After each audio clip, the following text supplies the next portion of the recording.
make this quick. We finished our annual leaf pickup. Ended up picking up 23 truckloads, 16 yards per truck. That equals about 368 yards of leaves.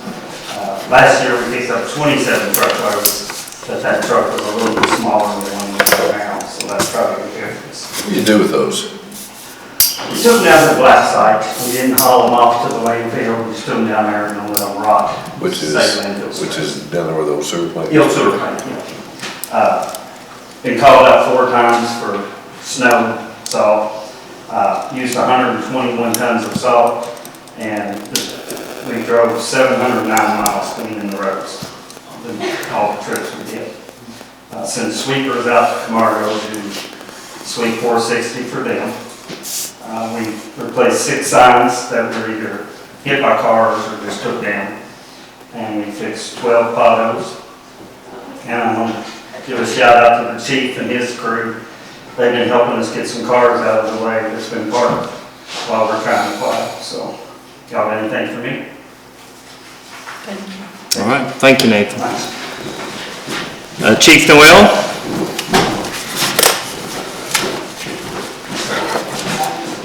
I gave you all, I handed out calls for service. If anybody got any questions on those, nothing crazy stands out, which is always good. I'd like to recognize Lieutenant Price and Sergeant Holbert. Both of them completed extensive leadership trainings. Sergeant Holbert, He slipped out. Lieutenant Price is here. he completed 10 weeks at Quantico for the FBI National Academy.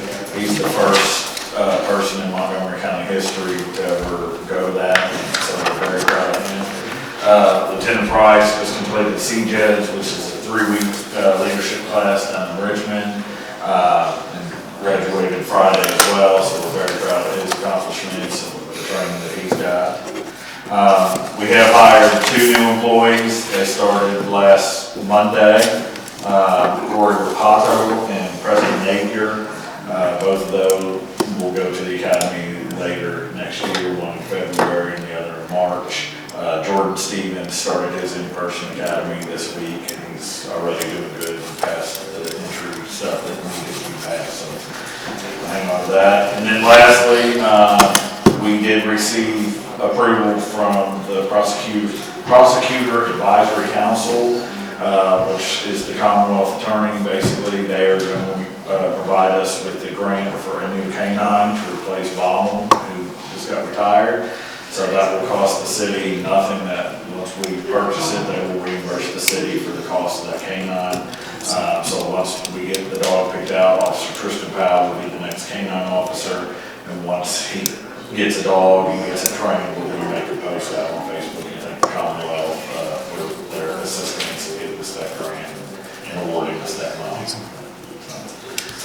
That's all I got, unless you all have any other questions. What's extra patrol? Extra patrol is just driving, checking parking lots, checking residential streets, vacation checks. It's just a big number there, I Very understand. big number. Yeah, we've started logging a lot of those. It's kind of helps us a way to look back and say, we got officers in this area at this time, and just kind of gives an account of where everybody's at and what's being checked and what needs to be checked still. PD's been advertising that if somebody's going to be on vacation, just notify the police department and they can arrange for an extra patrol by your home. So. Any other questions? Okay, thanks, Chief. Appreciate all the hard work. Good things going on down there. Code Enforcement, Pam Murphy.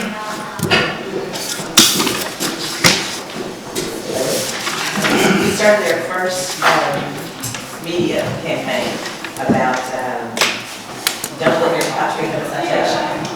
This is the time of year people are getting new things and they're setting their couches and their furniture and stuff. What did you say? It's don't let your couch become a citation. Okay, cheers. I didn't never understand. There's a picture on Facebook, it was a striped couch looking thing. I thought it was funny. I missed that. We got some attention anyway. People tend to set things out there thinking that Murphy's going to pick it up. They don't pick it up because they can be notified. We see it, we send them a letter, we got to give them 10 days, and then sometimes it's a resident, sometimes it's a landlord. So it's sitting there for 10 days at least. And if they don't do it, then we have to go pick it up, they can, nobody else has to go pick it up, then they get a bill. They don't pay the bill, then they get a lien. So it's kind of, you know, I think a lot of people don't understand that you just don't set things out there. I tried to teach the mayor about this curb alert. What's so familiar with curb alert? I think some people think I just set it out there, put curb alert out there, and somebody's gonna pick it up. If you don't want it, they don't want it here.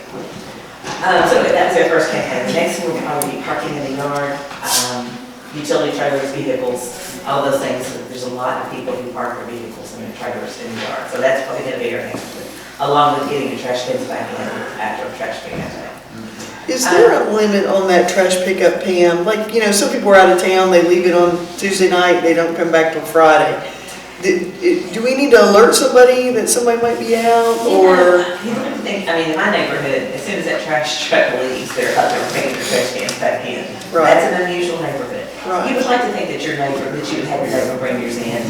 Okay, If that were the only situation, there wouldn't be very many of those at any one time. It's the people who probably take their trash out, leave their trash can on the curb and take their trash out with them. gotcha. You know, or they just Yeah. bring it back up and flop it against the house. Yeah, that's the ones that are of concern that never take the trash can back in. Generally, it's Yeah. rental. What's that? It's generally a rental property. Yeah. Yeah, generally.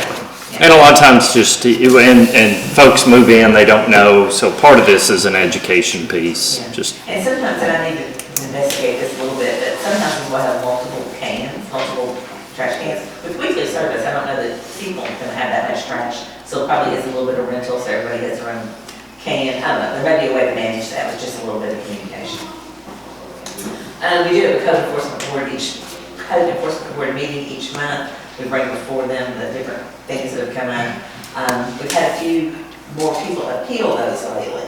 So we have a few ongoing issues that need to be taken care of. But we're working on that. And then I only sent like 13 violation letters out this month, mostly to the rubbish, not mailing, but rubbish, vehicles that are abandoned or, you know, left there too long, flat tires, that sort of thing.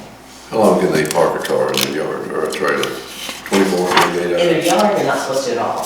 Now, there's a lot of it out there, and with everybody having so many cars, it's kind of hard, it's hard, you know, because you gotta, there's so many that if we start picking on one, everybody's gonna go, what about somebody else? You know, as soon as you call somebody out, they're gonna tackle on somebody else. But we would like to have no vehicles in the yard. On the street, they're not supposed to be there more than 24 hours, supposed to, you know, if you park there overnight while you're working or guest or whatever. Some of the ones that we notice easily are the ones that are non-functioning or not licensed, that are still parked on the street. There's just a lot of vehicles in houses anymore, so. so Roger, to answer your question a bit further, the ones we generally tackle first are when the yard is being rutted out and they're dragging mud into the street, then Nathan has to get involved to abate that. So, yeah, it's like with most things, you're going after the ones that are causing the biggest nuisance. Yeah, I see some people, you don't have a driveway, Yeah, and then they'll park right next to it in the grass, not out in Yeah. the front yard, but I guess that's considered yard. Yeah, you're not supposed to have any vehicles in your front or side yard that are not, really we not. take that into consideration. There's one house that doesn't have a driveway. Right. I think you know which one that is. They're on Main. I know one too. Yeah, it doesn't have a driveway. What are they gonna do? So we allow them to park there even though it's being rutted out, so. Yeah. So anyway, we're just trying to do a little bit of education. So that's pretty much it, I think. Any questions? Okay, thanks, Pam. Jeanette, did you have anything for the group? I do. I wanted to update you on our business license renewal and property tax. This year, the 2025 tax season, we mailed out 3,115 bills. We have collected 2,611, which leaves 504 unpaid. We are currently 84% collected.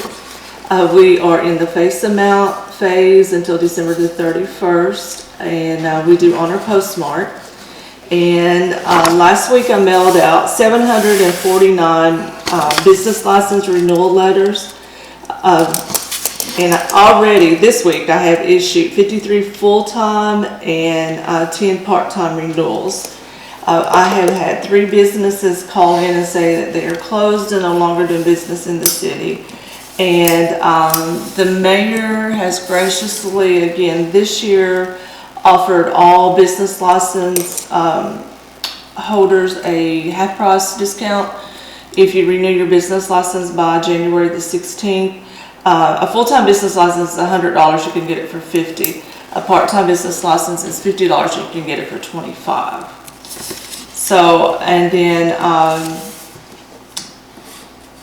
January the 31st is the deadline to renew the business license without a penalty. February 1st, we'll move into penalty phase. Okay. So, that's it. Thank you, Jeanette. And then, last but not least, just an update I have on everybody's desk, the schedule for the next month. As you can see, this is a good time of year for our employees to be able to get a little break. So City Hall will be closed on December 25th and 26th, and then again for New Year's on January 1st and 2nd.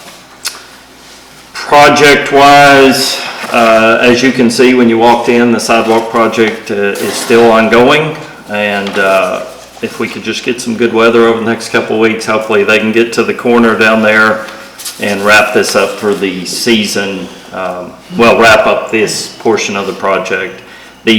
Obviously blacktop will not happen on Main Street here until the spring. Nor will the blacktop happen here on North Maysville until the spring. So, just ran out of time. How far down is the sidewalk going? Good question. Down to the Bell House, the corner of High Street and North Maysville. So when you walk out today and you can see where it's excavated, they're going to continue excavating down to the Bell House, and then they'll fill all that in with new sidewalks. So. That's awesome. Everybody just keep your fingers crossed for good weather over the next couple of weeks. A win that I just want to point out, the Greenbrier Reservoir rehab, that's a $6 million plus project to shore up some infrastructure issues they've been having at the dam. That was completed. They have their final inspection tomorrow, so as long as the state's happy with everything, that project's complete. But that's something to celebrate because that had been a huge cause for concern here in the community, just infrastructure issues at the dam. Still no word on our sewer project on Big Staff Court Wind Street, but that's coming here in the spring, so I'll give you information on that when I have it. And then wastewater treatment plant upgrade. That project was due to be completed this year. Not going to be completed there, to the final phases of it, but it's going to bleed over into 2026. That's a $17 million project out there at the wastewater treatment plant that we're hoping to get across the finish line here soon. So, one bit of celebration, and Chief had mentioned it, just the hiring of a couple of new employees. So we're at 41 total personnel right now. And Chief, we're looking for one more, right? Yes, sir. One more, okay. And then we'd be fully staffed. Any questions for me? Okay, thank you all. Next is the item number 11, reappoint Jeff Dombrowskis to the Planning and Zoning Commission. This will be a 4-year appointment that will take Jeff through January of 2030. I'll make a motion. Got a motion by King, second by Barnes. Any discussion? Poll the members, please. Barnes. King. Leffert. Murphy. Aye. Next item is reappointing Dave Evans to the Board of Adjustments. This is a 4-year appointment, which will take him through January of 2030. Okay, motion Barnes, I'll second. second by King. Any further discussion? Poll the members, please. Barnes. King. Leffert. Murphy. Item number 13 is approval of 2026 building fee schedule. And Jim was not able to make it tonight as our building inspector, but there are no changes to our building fee schedule. This is just something that we republish once a year. I'll make a motion to approve. Motion King, I'll second. second Murphy. Any further discussion? Poll the members, please. Barnes. King. Leffert. Murphy. Item number 14 is the approval of 2026 city fee schedule. The only change on our city fees this year is city parking lots. Those are going to be changed from $75 for a 4-hour period to $100. Now that we have one less parking lot, we need to be a little more sensitive about renting our parking lots out for use. So that's it's monthly? generally not, no, this is for a festival event. festival, gotcha. If somebody wants to have a car show, yeah, that's what that fee is for. But nothing else has changed.